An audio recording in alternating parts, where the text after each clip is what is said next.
Good Morning Business. Depuis le début de la crise, les assureurs ont souvent été accusés par certains politiques, chefs d'entreprise ou encore consommateurs de ne pas agir à la hauteur des besoins de leurs assurés. Eh bien, c'est un message qui a été clairement entendu par certains groupes, dont la Maif, qui annonce pas mal d'engagements en faveur de ses assurés, mais aussi de ses salariés et même des entreprises. On va voir ça avec Pascal Demurger. Bonjour. Bonjour. Vous êtes directeur général du groupe Maif qui compte plus de 3 millions de sociétaires. Vous venez d'inscrire dans vos statuts plusieurs objectifs, plusieurs engagements, faisant désormais de la Maif une société à mission. Quels sont ces objectifs d'abord ? Alors ces objectifs, ils sont à l'égard de nos différentes parties prenantes, à l'égard des salariés de l'entreprise. On a lancé depuis plus de 5 ans maintenant ce qu'on appelle le management par la confiance, un management un peu alternatif et qui va dans le sens de l'épanouissement des collaborateurs. Des objectifs à l'égard de nos sociétaires. On ne dit pas client chez nous, on dit sociétaire.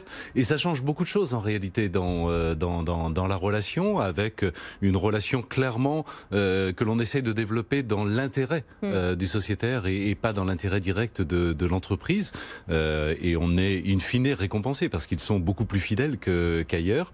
Et puis bien sûr des objectifs plus généraux à l'égard de la société en général, de l'environnement, du social, avec l'engagement pris par la Maif et qui évidemment correspond à une tradition chez elle, l'engagement d'agir au cœur même de son activité, pas seulement à la marge, pas seulement en créant une fondation, mais véritablement dans son activité même. Alors justement, qu'est-ce que ça change concrètement de devenir une société à mission ? Comment ça se traduit dans vos actions au quotidien par exemple ? Alors à la fois ça ne change rien et ça change tout en réalité. Ça ne change rien parce que je vous le disais, nous sommes dans la continuité d'une tradition d'engagement de l'entreprise, et donc ça ne fait que prolonger ce mouvement. Et en réalité ça change tout parce que ça l'amplifie, ça change tout parce que nous rendons ces engagements publics, et donc il y a évidemment ce geste nous oblige, on ne peut pas revenir en arrière, on brûle nos vaisseaux en quelque sorte. Et puis ça change tout parce que lorsque l'on devient entreprise à mission, eh bien on crée une surveillance de la réalité de la poursuite de ces engagements, à la fois en interne en créant un comité de mission composé de personnalités indépendantes et qui vont établir un rapport annuel sur la réalité de ces engagements, et puis également en externe parce qu'on se soumet à l'audit annuel d'un organisme tiers indépendant, c'est le terme, et qui désigne bien cette indépendance de l'organisme qui lui aussi va établir un rapport annuel. Alors, autre annonce forte que vous faites, la Maif compte près de 7500 salariés. J'imagine que c'est une conséquence directe de la crise sanitaire et du confinement.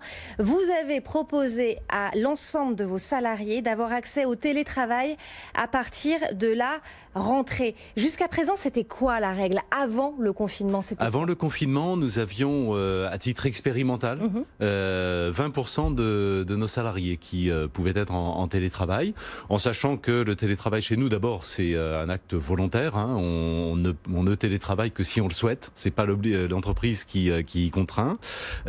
Et ça n'est pas permanent. Ce que je veux dire, c'est que on est en télétravail une partie de la semaine, 2 jours, 3 jours. Selon son choix, mais c'est pas 100% du temps parce que on attache évidemment beaucoup d'importance au collectif, aux relations entre les personnes. Donc c'était 20% avant le confinement. Évidemment, pendant le confinement, par contrainte, ça a été 100%. Finalement, l'entreprise a demandé à ses salariés de rester en télétravail. Aujourd'hui, juste retour des choses, nous permettons, s'ils le souhaitent, à ceux qui le souhaitent, de continuer à télétravailler. Et alors justement, comment ça va s'organiser, par exemple ? Parce que c'est à partir de la rentrée que vous mettez ça en place. Oui, tout à fait. Tout à fait. Alors, de manière progressive, au plan juridique, vous savez, il faut un avenant au contrat de travail. Oui. Donc, chacun va faire la demande. Je souhaiterais télétravailler 1 jour, 2 jours, 3 jours, et ce sera complètement ouvert. Et c'était vraiment une demande de vos salariés de continuer à la rentrée le télétravail au moins 2-3 jours par semaine ? Alors pas une demande unanime, certains préfèrent travailler sur site et travailler sur site en permanence, mais une demande très très majoritaire. Vous savez, on demande très souvent dans notre pays aux personnes si elles ont confiance dans leur entreprise, elles ont confiance dans leur gouvernement. Moi je crois il est temps d'inverser un tout petit peu les choses et de se poser la question de savoir si nous, entreprises en l'occurrence, on fait confiance à nos collaborateurs. Et le télétravail, c'est quand même la marque la plus aboutie au fond de cette confiance, puisque évidemment, il n'est pas question de surveiller la manière dont les personnes travaillent. Mais il va falloir quand même mettre des garde-fous, parce que travailler à la maison, c'est pas la même chose que travailler au bureau. Bien sûr, ça ne veut pas dire... Qu'est-ce que vous allez mettre en place pour vous assurer que vos salariés à la maison travaillent dans des bonnes conditions ? Alors, d'abord, on va leur fournir le matériel nécessaire, et ça, c'est l'entreprise qui le prend en charge, ordinateur, mais aussi l'ensemble du matériel, notamment pour les téléconseillers qui répondent au téléphone. On va bien sûr les accompagner. Il y a toujours une présence managériale. Pendant le confinement, par exemple, chaque salarié a été contacté au moins une fois par jour par son manager. Il y a toujours cette présence, cet accompagnement, c'est important. Et c'est le juste milieu à trouver entre présence journalière du manager et surprésence justement de la hiérarchie. C'est un équilibre très mince à trouver. Un équilibre très mince, mais tout est question d'état d'esprit. Est-ce que je fais confiance a priori et ma présence est simplement du soutien, de la proximité, ou est-ce que cette présence est dans une logique de surveillance qui n'est évidemment pas la nôtre? Alors, autre annonce que vous faites, la Maïf va désormais se tourner vers les entreprises, vers les TPE, PME. Je rappelle que votre marché historique, c'est essentiellement les enseignants. Oui, et alors historiquement les enseignants, depuis bien des années, l'ensemble des particuliers, l'ensemble des ménages français. Et pourquoi se tourner vers les entreprises en pleine période de crise ? Alors, pour deux raisons, même si en réalité, vous l'imaginez, la décision avait été prise avant. Elle a été adoptée par l'Assemblée Générale Extraordinaire il y a quelques jours, mais l'orientation avait été prise avant.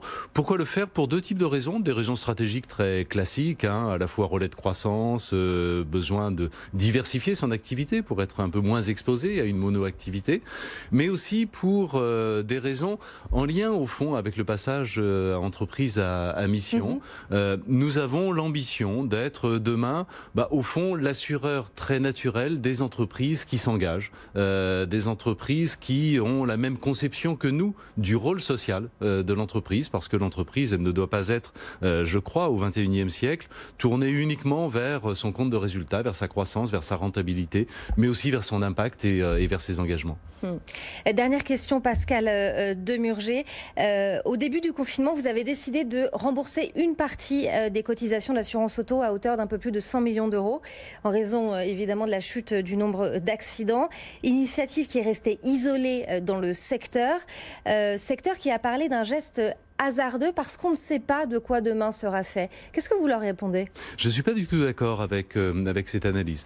J'avais fixé au début de la crise un principe extrêmement simple, mais qui pour moi me semblait évident, qui consistait à dire il est hors de question que l'on tire un quelconque bénéfice de cette crise. Il y a des gens qui souffrent, des entreprises qui souffrent. Il est évidemment exclu que nous, assureurs en plus, qui avons vocation justement à aider les autres en cas de difficulté, tirions un bénéfice quelconque de cette crise. Chute des accidents automobiles à cause du confinement, nous avons évidemment décidé de rembourser cette somme. Tout a été remboursé ? Tout a été remboursé, plus de 100 millions d'euros ont été remboursés. Pourquoi ça n'est pas un geste hasardeux? Tout simplement parce que, encore une fois, c'était une économie qui était indue en quelque sorte, et que l'on se devait de restituer à nos sociétaires. Alors certains confrères me disent oui, mais si demain il y a une tempête, si demain il y a un événement important, mais c'est notre métier d'assumer ça. S'il n'y avait pas eu le confinement, nous n'aurions pas eu ces 100 millions d'économies. Et donc la situation, on a rétabli d'une certaine manière la situation comme elle aurait été sans cet épisode. Le message est passé. Merci beaucoup Pascal Demurger. Je rappelle que vous êtes le directeur général du groupe Maïf. Merci.